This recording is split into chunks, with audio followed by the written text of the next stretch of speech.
Just imagine এই বাড়িটা আপনার একদম ঠিক সবুজের মাঝখানে পাহাড়ের গায়ে ঘেঁষে, আর শহরের কোলাহল থেকে বেশ দূরে, পাখির কিচিরমিচিরের মধ্যে, আর আপনার ঝর্ণার বয়ে যাওয়া শব্দের মাঝখানে।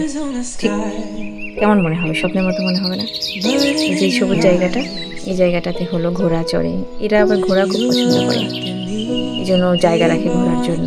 এই যে বিকেলে বসার জন্য কি সুন্দর জায়গা। ওই দূর থেকে যদি দেখায়, ওই যে পেছনে সূর্যের আলো পড়ছে, ওটা হচ্ছে পূর্ব পাশ, ওখানে সূর্যোদয় দেখা যায় এবং সারাদিন রোদ লাগে।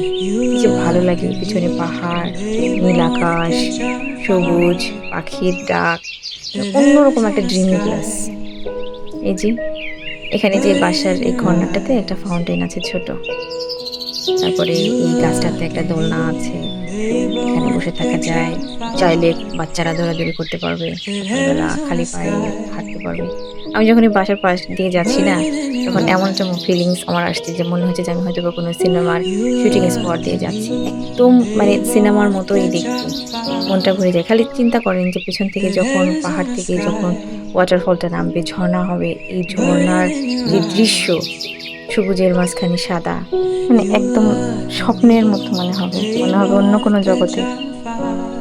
আবার এই ঝর্ণার বয়ে যাওয়া এই যে পানির শব্দ, তারপরে পাখির কিচিরমিচির শব্দ জঙ্গলের পাশে, মানে একটা ম্যাজিক্যাল এনভায়রনমেন্ট তৈরি করে। মানে এর থেকে কি লাগে আর জীবনে বেশি? জীবনের শেষ বয়সে হয়তোবা ঠিক এরকম একটা জীবনের জন্যই মানুষ ছুটে চলে।